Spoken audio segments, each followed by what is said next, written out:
MUDA site ಹಗರಣ ಆರೋಪ ಪ್ರಕರಣಕ್ಕೆ ಸಂಬಂಧಪಟ್ಟಂತೆ ಮುಖ್ಯಮಂತ್ರಿ ಸಿದ್ದರಾಮಯ್ಯನವರಿಗೆ ಇವತ್ತು ಮತ್ತೊಂದು ಮಹತ್ತರವಾದ ದಿನ. ಇಡೀ ಪ್ರಕರಣದ ತನಿಖೆಯನ್ನ ಸಿಬಿಐಗೆ ವಹಿಸಬೇಕಾ ಬೇಡವಾ ಅನ್ನೋದು ಇವತ್ತು ಕೋರ್ಟ್ನಲ್ಲಿ ತೀರ್ಮಾನವಾಗುವ ಸಾಧ್ಯತೆ.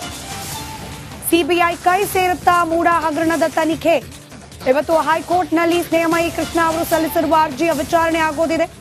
ನ್ಯಾಯಮೂರ್ತಿ ನಾಗಪ್ರಸನ್ನ ಪೀಠದಲ್ಲಿ ವಿಚಾರಣೆ ನಡೆಯುತ್ತೆ. ಲೋಕಾಯುಕ್ತ ಸಂಸ್ಥೆ ತನಿಖೆಯನ್ನ ನಡೆಸ್ತಾ ಇದೆ.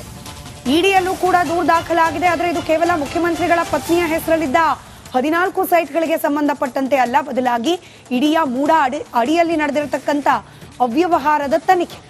ಎರಡೆರಡು ತನಿಖಾ ಸಂಸ್ಥೆಗಳು ಜೊತೆಗೆ ಸರ್ಕಾರ ನ್ಯಾಯಮೂರ್ತಿ ದೇಸಾಯಿ ಅವರ ಆಯೋಗಕ್ಕೆ ನೀಡಿರುವ ತನಿಖೆಯ ಹೊಣೆಗಾರಿಕೆ.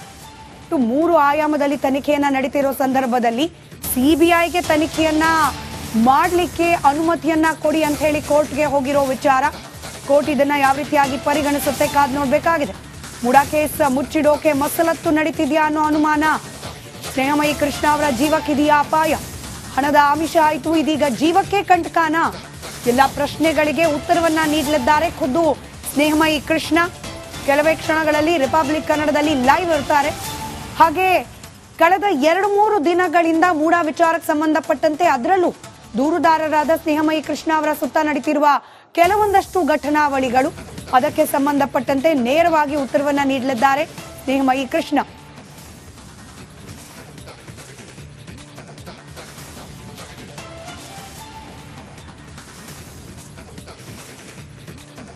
ಒಂದ್ ಕಡೆ ಇವತ್ತು ಸಿಬಿಐಗೆ ಪ್ರಕರಣವನ್ನ ಹಸ್ತಾಂತರ ಮಾಡಬೇಕಾ ಅನ್ನೋದರ ಕುರಿತಾದ ಕೋರ್ಟ್ನ ಡೆವಲಪ್ಮೆಂಟ್.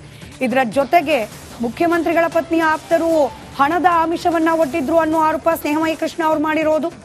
ಇದರ ಜೊತೆಯಲ್ಲೇ ಸ್ನೇಹಮಯಿ ಕೃಷ್ಣ ಅವರ ಜೀವಕ್ಕೇನೆ ಸಂಚಕಾರ ಇದೆ ಅಂತ ಹೇಳಿ ಹೇಳಿಕೆಗಳು ರಾಜಕೀಯ ಮುಖಂಡರಿಂದ ಆಚೆ ಬರ್ತಾ ಇರೋದು. ಇದೆಲ್ಲದರ ಬಗ್ಗೆ ಮಾತನಾಡಲಿಕ್ಕೆ ಖುದ್ದು ದೂರುದಾರರಾದ ಸ್ನೇಹಮಯಿ ಕೃಷ್ಣ ಅವರೇ ನಮ್ಮ ಜೊತೆ ನೇರ ಸಂಪರ್ಕದಲ್ಲಿದ್ದಾರೆ ಮೈಸೂರಿನಿಂದ. ನಮಸ್ಕಾರ ಸರ್.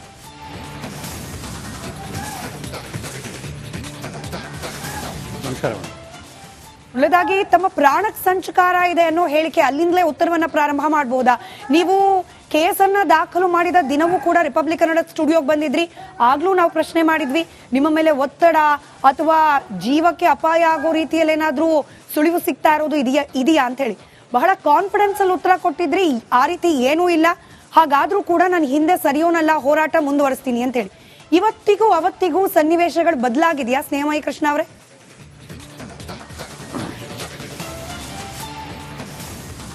ಮೇಡಮ್, ಯಾವುದೇ ಸನ್ನಿವೇಶ ಬದಲಾದರೂ ಕೂಡ ನನ್ನ ನಿರ್ಧಾರ ಮಾತ್ರ ಬದಲಾಗಲ್ಲ. ಸೊ ನಾನು ಅವತ್ತು ಏನು ಹೇಳಿದ್ದೀನಿ ಇವತ್ತು ಕೂಡ ಅದೇ ಹೇಳಿದ್ದೀನಿ.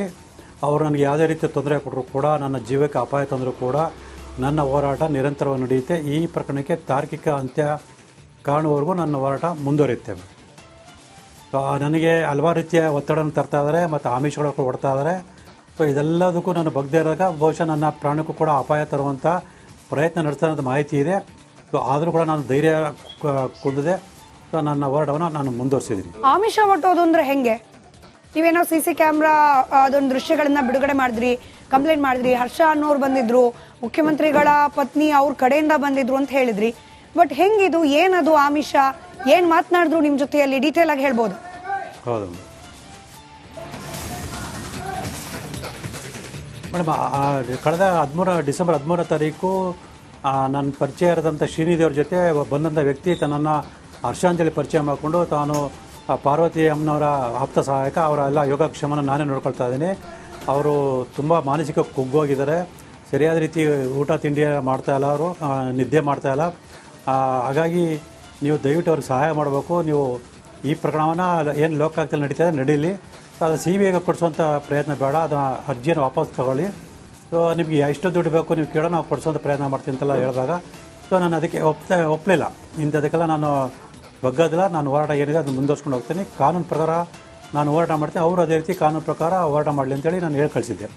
ಸೊ ಅದಾದ ಮಾರನೇ ದಿವಸ ನನ್ನ ವಿರುದ್ಧ ಕೃಷ್ಣರಾಜ ಪೊಲೀಸ್ ಠಾಣೆಯಲ್ಲಿ ಸುಳ್ಳು ಪ್ರಕರಣ ದಾಖಲು ಮಾಡಿ ನನ್ನ ಬಂಧಿಸುವಂಥ ಪ್ರಯತ್ನ ನಡೀತೆ ಅಂತ ಮಾಹಿತಿ ಬಂತು.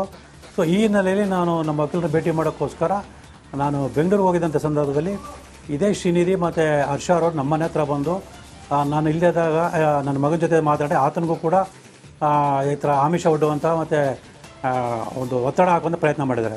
ಸೊ ನಿಮ್ಮ ತಾಯಿ ಜೊತೆ ನಾವು ಮಾತಾಡ್ತೀವಿ, ನಿಮ್ಮ ತಾಯಿ ಜೊತೆ ಶ್ರೀಮತಿ ಪಾರ್ವತಿ ಅವರ ಪರವಾಗಿ ನಿಮ್ಮ ತಾಯಿಗೆ ಕಾಲು ಬಿದ್ದು ಕ್ಷಮೆ ಕೇಳ್ತೀವಿ, ಇಂಥ ಹಲವಾರು ರೀತಿಯ ಮಾತುಗಳನ್ನು ಆಡಿ ನಿಮ್ಮ ತಂದೆ ಎಷ್ಟು ದುಡ್ಡು ಕೇಳಿದ್ರೆ ದುಡ್ಡು ಕೊಡೋಕ್ಕೂ ಕೂಡ ನಾವು ಸಿದ್ಧರಾಗಿದ್ದೀವಿ.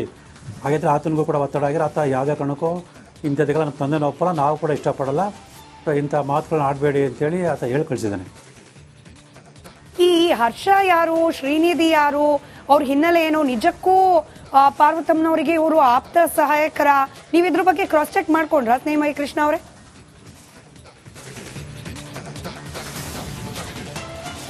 ಶ್ರೀನಿಧಿ ಅವರು ನನಗೆ ಹಲವಾರು ವರ್ಷಗಳ ಪರಿಚಯ ಇರತಕ್ಕಂಥ ವ್ಯಕ್ತಿ. ಅವರು ಒಂದು ಯೂಟ್ಯೂಬ್ ಚಾನಲ್ ನಡೆಸ್ತಾ ಇದ್ದಾರೆ. ಹರ್ಷ ಅನ್ನೋರು ಯಾರು ಅಂತ ನನಗೆ ಗೊತ್ತಿರಲಿಲ್ಲ. 13ನೇ ತಾರೀಕು ಬಂದಾಗಲೇ ಅವ್ರ ಪರಿಚಯ ಆಗಿದೆ ಅಂತ ಅವ್ರು ನನಗೆ ಹೇಳಿದ್ದು ಪಾರ್ವತಿ ಆಪ್ತ ಸಹಾಯಕ ಅಂತೇಳಿ. ಆದರೆ ಈಗ ತಿಳಿದು ಬಂದಿರೋದು ಅವರು BJP ಮುಖಂಡ ಅಂತೇಳಿ. BJP ಮುಖಂಡರಾಗಿದ್ಕೊಂಡು ಯಾಕೆ ಅವರು ಅತಿ ಸುಳ್ಳು ಹೇಳಿದ್ರು ಮತ್ತು ಯಾಕೆ ಅವರು ಬಂದಿದ್ರು ನನಗೆ ಆಮಿಷ ಹೊಡೆದಕ್ಕೆ ಹಾಗಾದ್ರೆ ಈಗ ಬಿಜೆಪಿ ಮುಖಂಡರಾದ್ರೆ ಬೇಕು ಅಂತಲೇ ಮುಖ್ಯಮಂತ್ರಿಗಳ ವಿರುದ್ಧವಾಗಿ ಸಂಚಲನ ರೂಪಿಸಿ ಅವರಿಗೆ ಕೆಟ್ಟ ಹೆಸರು ತರೋ ಪ್ರಯತ್ನ ಇದೆಲ್ಲವೂ ಕೂಡ ಡ್ರಾಮಾ ಅನ್ನೋ ಅನುಮಾನ ಏನಾದ್ರೂ ತಮಗಿದೆಯಾ?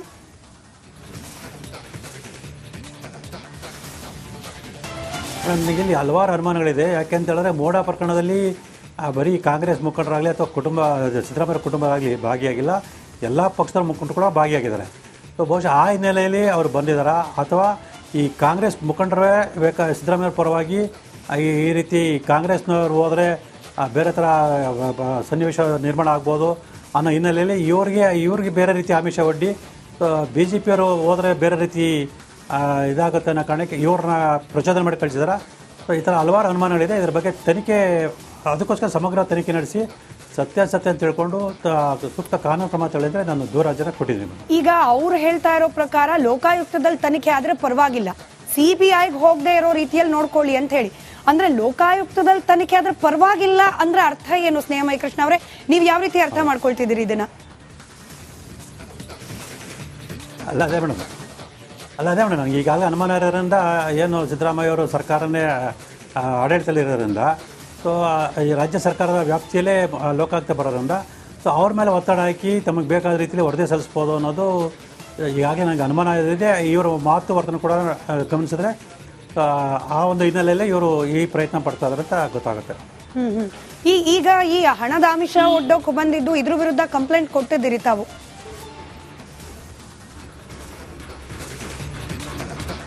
ಹೌದು ಮೇಡಮ್. ಮೈಸೂರು ಪೊಲೀಸ್ ಕಮಿಷನರ್ಗೆ 3 ಜನಕ್ಕೂ ಕೂಡ ದೂರನ್ನ ಕೊಟ್ಟಿದ್ವಿ ಮೇಡಮ್. ಅದು ಇನ್ನೂ ಗೊತ್ತಾಗಿಲ್ಲ, ಏನು ಮಾಡ್ತಾ ಇದ್ದಾರೆ ಅದನ್ನು ಇನ್ನೂ ಗೊತ್ತಾಗಿಲ್ಲ. ಕೆಲವು ದಿನಗಳ ನಂತರ ಅದ್ರ ಬಗ್ಗೆ ತಿಳ್ಕೊಳ್ಬೇಕಾಗಿದೆ. ರೈಟ್. ಜೀವ ಬೆದರಿಕೆ ಇದೆ, ನಿಮ್ಮ ಪ್ರಾಣಕ್ಕೇನೆ ಸಂಚಕಾರ ಇದೆ. ಕೇವಲ ನೀವಲ್ಲ, ಎಲ್ಲ ರಾಜಕೀಯ ನಾಯಕರು ಕೂಡ ನಿಮ್ಮ ಪರವಾಗಿ ಮಾತನಾಡ್ಲಿಕ್ಕೆ ಪ್ರಾರಂಭ ಮಾಡಿದ್ದಾರೆ. ನಿಜನಾ ಇದು?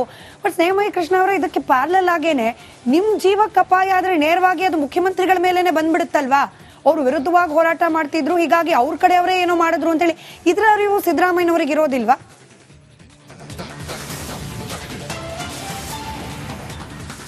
ಮೇಡಮ್, ಅವ್ರಿಗೆ ಅರಿವಿದೆಯೋ ಇಲ್ಲೋ ನನಗೆ ಗೊತ್ತಿಲ್ಲ ಮೇಡಮ್. ಆದರೆ ಇವರು ಸಂಚರಿಸ್ತಾ ಅಂತ ನನಗೂ ಕೂಡ ಮಾಹಿತಿ ಬಂದಿದೆ. ಯಾಕೆಂದರೆ ಅವರ ಆಮಿಷಕ್ಕೆ, ಬೆದರಿಕೆಗೆ, ಒತ್ತಡಕ್ಕೆ ಒಳಗಾಗದೇ ಇರೋದ್ರ ಕೊನೆ ಪ್ರಯತ್ನ ಅಂತೇಳಿ ಆ ಒಂದು ನನ್ನ ಮೇಲೆ ಹಲ್ಲೆ ನಡೆಸುವಂಥ ಅಥವಾ ನನ್ನ ಕುಟುಂಬಕ್ಕೆ ಜೀವಕ್ಕೆ ಅಪಾಯ ಮಾಡುವಂಥ ಪ್ರಯತ್ನಗಳು ಮಾಡ್ತಾ ಇದ್ದಾರೆ ಅಂತೇಳಿ ಅನುಮಾನ ಇದೆ.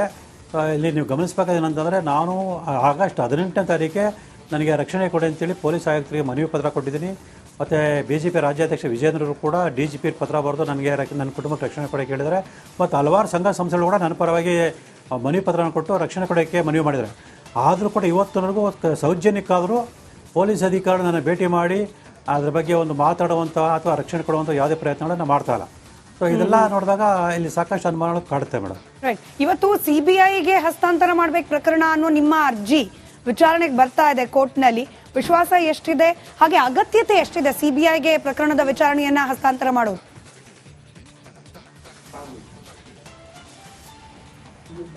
ನಾನು 100ಕ್ಕೆ 100 ನನಗೆ ಮಾನ್ಯ ನ್ಯಾಯಾಲಯದ ಮೇಲೆ ವಿಶ್ವಾಸ ಇದೆ. ಈ ಪ್ರಕರಣ CBIಗೆ ವಹಿಸುವಂತಹ ಒಂದು ಸೂಕ್ತ ಆದೇಶ ಮಾಡೋದು ಅಂತೇಳಿ. ಯಾಕೆಂದರೆ ಅದಕ್ಕೆ ಪೂರಕವಾದಂಥ ಸಾಕಷ್ಟು ಮಾಹಿತಿಗಳನ್ನು ಮತ್ತು ದಾಖಲಾತಿಗಳನ್ನು ನಾವು ವಕೀಲರ ಮೂಲಕ ನಮ್ಮ ಮಾನ್ಯ ನ್ಯಾಯಾಲಯಕ್ಕೆ ಸಲ್ಲಿಸ್ತಾ ಇದ್ದೀವಿ ಮೇಡಮ್. ರೈಟ್. ಧನ್ಯವಾದ ಸ್ನೇಹಮಯಿ ಕೃಷ್ಣ ಅವರೇ, ರಿಪಬ್ಲಿಕ್ ಕನ್ನಡದ ಜೊತೆ ಮಾತನಾಡಿದ್ದಕ್ಕೆ. ಇದು ದೂರುದಾರರಾದ ಸ್ನೇಹಮಯಿ ಕೃಷ್ಣ ಅವರ ಮಾತು.